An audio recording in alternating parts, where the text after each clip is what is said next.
Brexit trade talks are on the brink as the EU's chief Brexit negotiator has quit the negotiations in London and is heading back to Brussels. Michel Barnier travelled to London this week in order to break the deadlock, but talks will now run into next week after insufficient progress was made.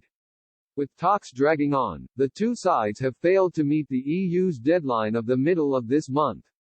The next deadline is now Monday 23, but MEPs have insisted they will not just pass through a deal quickly and will need time to scrutinise the text.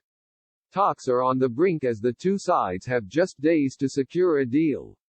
One EU source told Politico, "You can't expect us to just rubber stamp such an important and complex agreement."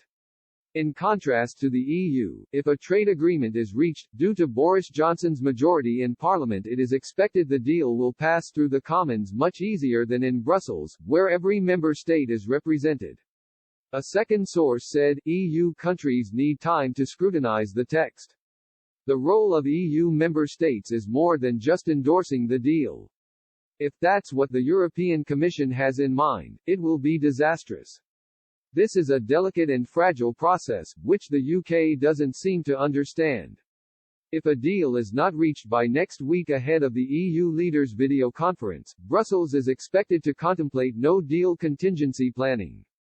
The EU's UK Coordination Group had previously stated a mid-October as its own deadline for a deal, but will now discuss a new implementation timetable.